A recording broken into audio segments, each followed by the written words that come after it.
भेड़ी बैठ लगाई हो किसान भीतर से खुलवाई अरे बाने कांदे की संतान तोड़ दिया पार्वती के हाथे बैठो सारे की जगदम्बे बलकार सभा में याद रे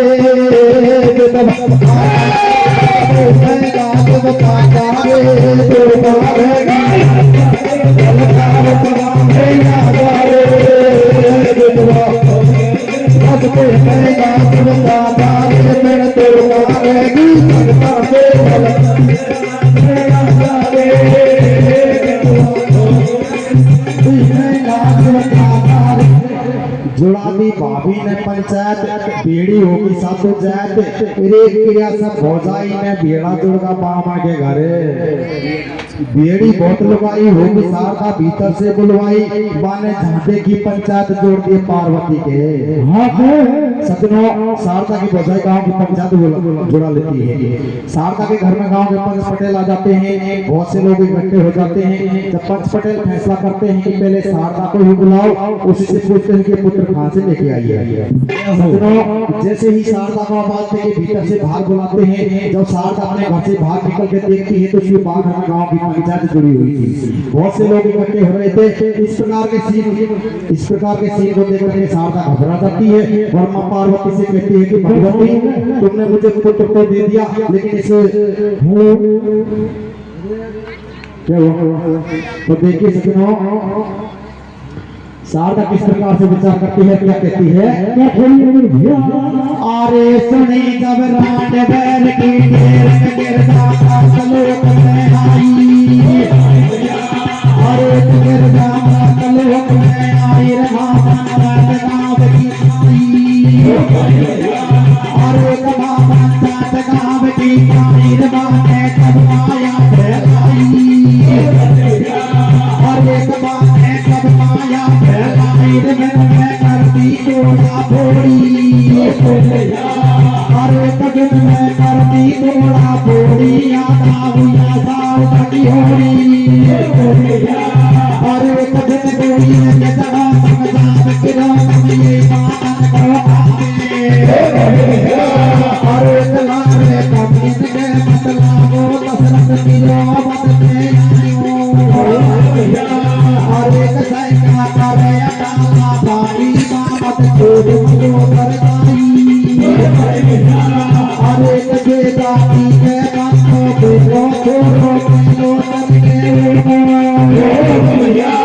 अरे कजे को लो तनके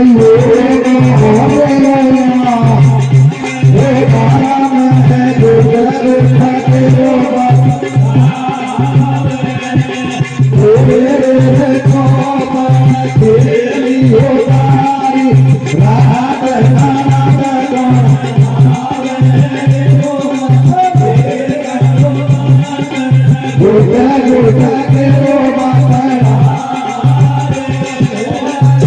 सुनी जब रांडवेल की तीर के गिरजा मृतलोक में आई मां पंचायत गांव की, रे दिन जब माया फैलाई दिन में करती तोड़ा फोड़ी आधा हुआ शारदा की। सजनों शारदा मां पार्वती को याद करती है, मां पार्वती सीधी मृतलोक में आती है, आकर के देखती है कि शारदा के घर में गांव की पंचायत जुड़ी हुई है। तो गांव की पंचायत जुड़ी हुई है तो मां पार्वती ने इस प्रकार से लीला रखती है, जो शारदा मां पार्वती ने इस प्रकार से लीला रखती है, तो किस प्रकार से रखती है सजनों? अरे परब जब सोमती को आवे दुनिया अरे परब जब सोमती को आवे दुनिया अरे दुनिया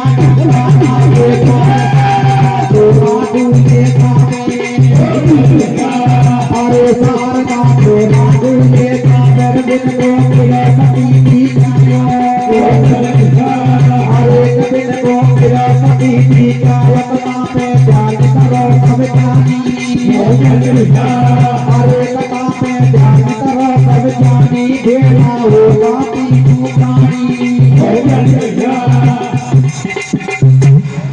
देखिए सज्जनों, इस प्रकार से माँ पार्वती सीधी मृतलोक में आती है, आकर के देखती है कि शारदा के घर में गांव की पंचायत जुड़ी हुई है। पंच पटेल इकट्ठे हो रहे थे, तो माँ पार्वती अपनी इस प्रकार से लीला रखती है कि जो पंच पटेल को थोड़ा थोड़ी कर देती है।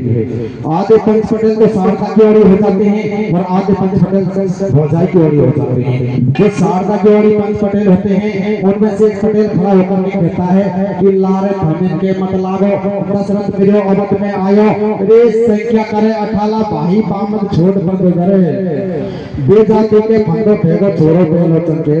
पंच पटेल फैसला करते हैं कि जब मरा हुआ दशरथ अवध में आ सकता है और राजा बेलोचन के पुत्र हो सकता है, तो शारदा कहती है कि मेरे को सुपना आया, सुपने में मेरा पति मिला और पति से पुत्र प्राप्त नहीं हो सकता था। सज्जनों, इस बात से आधे लोग संतुष्ट होते हैं, आधे लोग संतुष्ट नहीं होते हैं। तो दूसरे ही दिन सोमवती मास का पर्व था, सारी नगरी गंगा नहाने के लिए जाती है। शारदा भी अपने पुत्र को लेकर के गंगा नहाने के लिए जाती है। तो देखिए सज्जनों, दूसरे ही दिन सोमवती मास का पर्व था, सारी नगरी गंगा नहाने के लिए जाती है। जब सारी नगरी गंगा नहाने के लिए जाती है तो शारदा भी अपने पुत्र को लेकर के गंगा नहाने के लिए जाती है। सज्जनों, जब शारदा अपने पुत्र को लेकर के जाती है तो माँ पार्वती इस प्रकार से लीला रखते हैं, माँ पार्वती इस प्रकार से लीला रखती है कि जो शारदा का पति था वो सारी नगरी के सामने जीवित अवस्था में नजर पड़ती है। तो शारदा अपने पुत्र को लेकर के जाती है और माँ पार्वती अपने इस प्रकार से लीला रखती है कि जो जैसे ही नगरी से गंगा के तट पर पहुंचती है तो गंगा के तट पर पहुंचने के बाद में सारी नगरी देखती है कि वहाँ पे शारदा का पति जीवित अवस्था में मिलता है। सारे नगरी के लोग देख करके कहते हैं कि यही ब्राह्मण है जिसके साथ शारदा की शादी हुई थी। सज्जनों, तीनों प्राणी का मिलन इसी जगह हो जाता है। तो किस प्रकार से कथा का विसर्जन होता है? अरे पता मेरी पूरी होती बड़ी सभा में